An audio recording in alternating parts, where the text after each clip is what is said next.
Today we are continuing our coverage of LaTrice's story, her journey to recovery. And LaTrice joins us in the studio with more on her story and how her physical therapist played a major role in making her feel more like herself. LaTrice. Well, Greg and Calvin, after suffering any major health setback or crisis, the road to recovery can be difficult and challenging. And after leaving ICU, I still had my work cut out for me. And that's where rehab comes in. It was this crucial step that helped me get back to work and get my life back.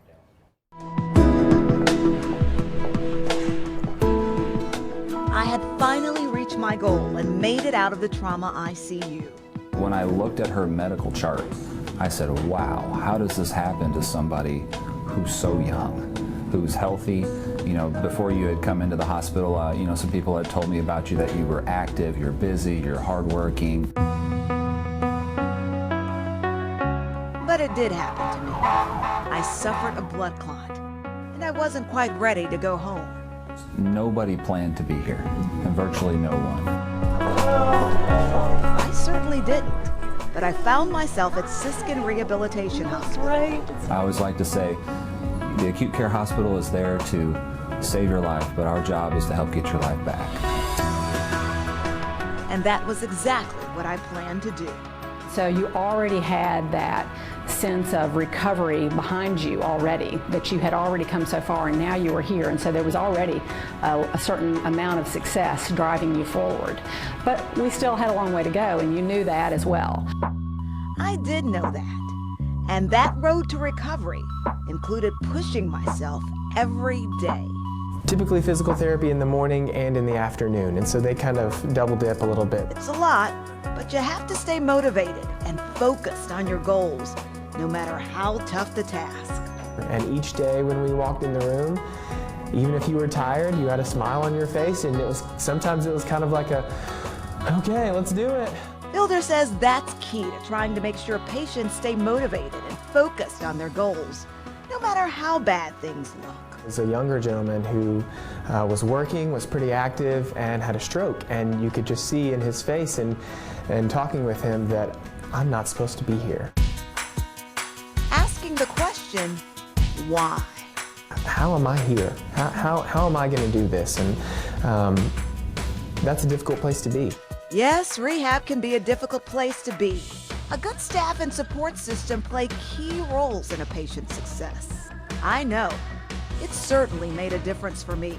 As we encourage families to stay, they're welcome to stay the night, to be involved in therapy. We do family training with every family, with our therapists, because we know that right now they're our concern, but 2-3 weeks down the road, they're now the family's concern. Recovery is a process that takes time.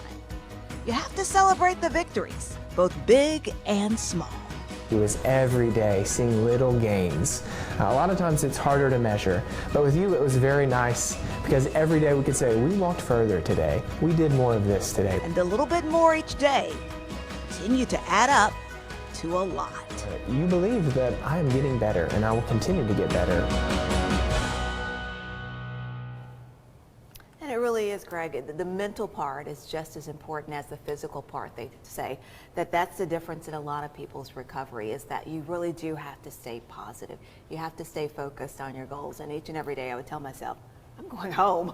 How do you do that? Help us all out with that positive outlook. Was it a conscious decision, or is it just who you are? Well, I think that some of it is like who you are, but I think it has to be a conscious decision because, it's no joke to say that there are some days that were really difficult and were like not good days. But those days I would still have to say, that's okay. And my thing is, I remember I had like this calendar and I had all these like little motivational things in my room. And of course the picture of Flower Girl, as I told you yesterday. Flower Girl or dog. And my family. Yeah. And so it would say, you're going home soon. And I would just write that every day. I'm going home soon. It's like an affirmation every day. Yeah, exactly. I'm going to get better. And so you have to tell yourself that. And I remember them telling me, and sometimes when people come to therapy and they're facing, what they think are unsurmountable obstacles, they just want to sit there in bed all day. Yeah. They don't want to do anything. And then that's where, you have to have that mental fortitude as well too. So that's so important. And don't diminish the physical, though. I'm a relatively healthy person. It's Yeah. all I can do to get to the gym a And- few times a week. You're going twice a day in your condition. Right, and I think that that's really important. And we're going to talk about that later this week too, because that's one of the things that the doctors have said, that in addition to the miracle, it's the fact that you were in such good shape. And more than one of the doctors said that they were like, that was one of the things when they first noticed, because after undergoing all my body had undergone, they were like, you were still able to, obey commands and do things like that, that we didn't think you were able to do. So it's so important, because you have to give yourself a fighting chance. And so that's why it's so important to stay healthy and stay in good shape. And one of the other things is all of our wonderful viewers, Greg, we're going to talk about them and share some of